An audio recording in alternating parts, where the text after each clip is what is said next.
exercise is very important, and I have to tell you one thing: forget about dieting for now. Forget about things. Eat healthy, but you can never forget exercise. Now, let me give you a different word for exercise: movement, dancing, sex, walking, going upstairs instead of the elevator, parking half a block from where you'd normally go to. You know, shopping is enjoyable.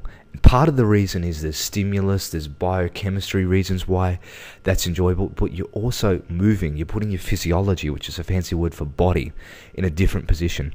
Now, there's really two ways to exercise. There's aerobic and anaerobic. All exercise we could slot into these two categories. Now, aerobic means with oxygen. Anaerobic means without oxygen. Now, without oxygen, anaerobic is things like weight, resistance training. Now, there's some methods to do this and put on bulk very, very quickly. And we'll talk about that in some other sections. But the main base that you need to be fit and healthy is an aerobic base. It doesn't matter how big you are, how much you go to the gym, how much muscles you put on. You need an aerobic base. They've done all sorts of studies with little vegetarian office workers, and they can hold their hands out for 15 minutes in front of them, and these big burly bodybuilders, they can't hold it out for more than a couple of minutes. They're lacking the endurance. Now, the way we get endurance is we exercise with oxygen. Now, breathing and things like that are obviously vitally important. You cannot exercise cardiovascularly for a prolonged period without an abundant amount of oxygen, ideally. But don't forget that a warm-up and a warm-down is critically important. Ideally, you'd exercise for about 45 minutes or 60 minutes every day.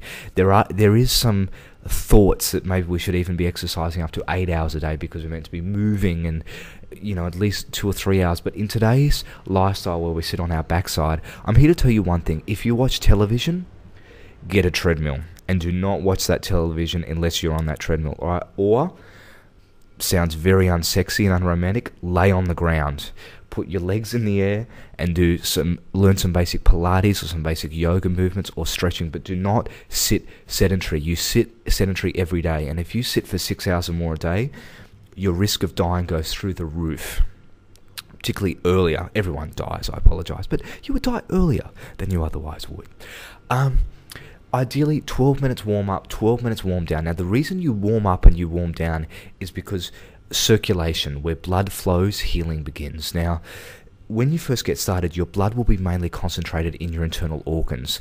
As you move, your body needs to slowly distribute it to the peripherals of your body. When you begin to cool down, you don't want it to just pool and stagnate in your hands and wrists and get puffy wrists and puffy ankles. You need to slowly warm it down. Now, the way you warm down is, the main measure is heart rate.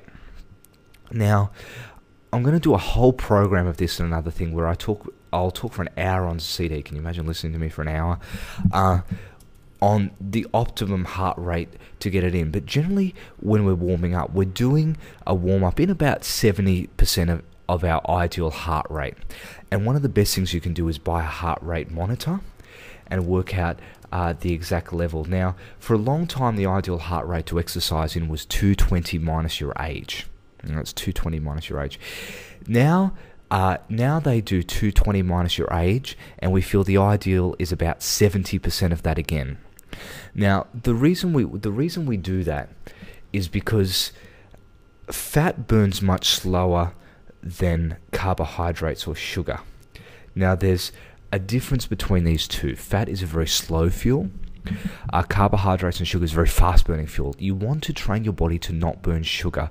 Have you seen these very thin people who get a little bit anxious and they begin to crave carbohydrates? It's like a stimulant, like they're always up.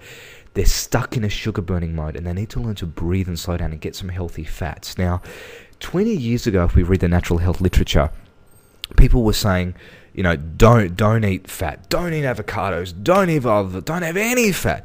Well, there's been a 360-degree turn now as research has gotten better, and people are saying, eat avocados, eat olive oil, and I'm a big endorser of avocados. Some of my original mentors, say that avocados are the perfect food. They've got a small percentage of protein, a high amount of fat. They're full of vitamins and minerals.